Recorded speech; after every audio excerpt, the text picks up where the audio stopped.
Hello and welcome, everyone. Thank you very much for tuning in. This is a screencast-o-matic presentation and recording for the 7 amazing African tribal traditions that are practiced in Africa today that actually have deep roots back to many, many years, including to the days of kingdoms of Egypt. Before we get started, please let me encourage you to open up to the correct part for today's lesson and remember to fill in the chart that has us analyzing the characteristics of the tradition and analyzing why it matters in the grand schemes of African culture. So, let's go ahead and get started.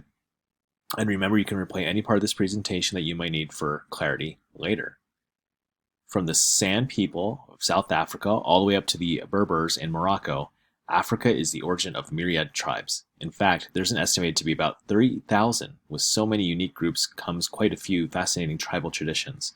Some we'll never know about, but others we've been lucky enough to catch a glimpse of. These 7 tribal traditions are just a small part of what makes the people of Africa so splendidly colorful. Number 1 is the courtship dance of the Warabi. Birds do it, bees do it. We're talking, of course, about a courtship dance. In the Warabi tribe of Niger, the human mating ritual takes a page from the nature's book. The Gwenra is an annual ritual and competition that sees young men dress up in elaborate ornamentation and traditional face paint and gather in lines to dance and sing. The goal? To get the attention of one of the judges, a marriageable young woman. In this particular tribe, the male beauty ideal is all about bright eyes and teeth, so men will often roll their eyes and bare their teeth to show off their sex appeal. Number 2 is the lip plates of the Mercy, and you might have seen these before as well.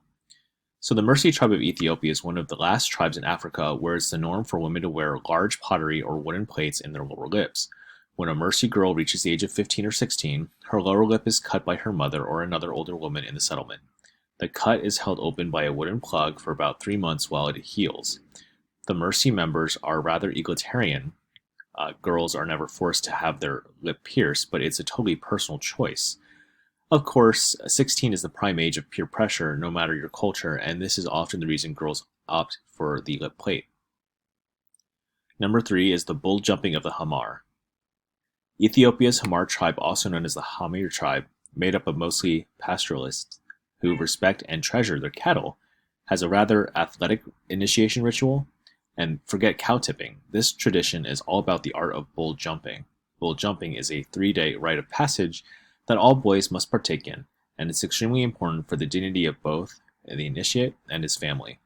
The initiate must walk over 15 castrated bulls that have been rubbed in dung to make their backs slippery, and their task that much tougher. If he fails, he'll have to wait a whole year to try again. And if he succeeds, it means he's ready to marry a girl of his parents' choosing and to raise his own children and cattle. Number 4 is the Red Arch of the Himba. So the women of the iconic Namibian tribe are known for their beautiful red-tanned skin and hair. The reason for their rich color? A homemade paste of butter, fat, and red ochre, known as otsi.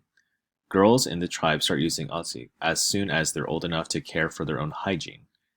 There has long been speculation around exact origins of the practice, but with many people claiming it acts as sun protection or insect repellent, but the Himba tribe says it's purely for aesthetic reasons. Effectively a traditional makeup, they apply every morning in the same way we'd slap on a lick of mascara and lipstick. Number 5 is the spitting of the Maasai. So the Maasai people of Kenya and northern Tanzania view spitting as a form of blessing and a sign of respect. Tribespeople use spitting to greet or say goodbye to friends and clinch a bargain or wish someone good luck. So 2 friends greeting each other will spit in their palms before shaking hands. When a baby is born, family members will spit on the child to wish him or her a long life and good luck. Spitting is also customary on a daughter's wedding day, where her father will spit on her forehead to wish her a blessed union. Number 6, the healing dance of the San. This one's also very interesting for many different reasons, which we can focus on right now. So of the tribal traditions, or of all the tribal traditions, this one is arguably the most magical. For the San people in South Africa, Namibia, Botswana, and Angola, dance is considered a sacred power. So one of the most integral tribal traditions is the trance dance, also known as the healing dance. The whole community comes together around a fire for several hours or even an entire night, led by healers and elders, and the healers dance around the fire, chant, and hyperventilate until they induce a powerful trance-like state. In this state, they are granted access to the spirit world and are often able to walk over fire. So the sand healers aren't just doing this to cure physical illnesses in their community, they also attempt to expel what they call star sickness, a force that causes jealousy, anger, and arguments. And down here we have the wedding ceremony of the Nebe. The Nebe wedding ceremony is all about the bride, and her attire puts Western white dresses to shame. This, in most part, thanks to her future mother-in-law and, prettiest of all, tribal traditions. The groom's mother creates a jokolo for the bride, an apron made of goat skin and decorated with gorgeous, colorful beads. The jokolo is worn by all married women at the wedding ceremony and is representative of a mother surrounded by children.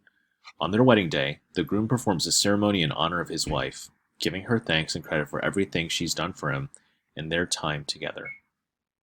So something that's really interesting about this reading in particular is that many of us associate African tribal traditions as being rather primitive and, to our point of view, lacking substance or value. But when you dig a little bit deeper and understand the rationale behind what they do and how they do it, you can begin to see culture from a more objective standpoint, which arguably is the whole point of this class anyway. So thank you very much for tuning in. And once again, if you're curious to know more about 7 amazing African tribal traditions and more, you may click on the links that are on the doc at the bottom of the chart for further clarity and or help when completing the chart. Thank you very much for tuning in, and good luck with completing the rest of the lesson.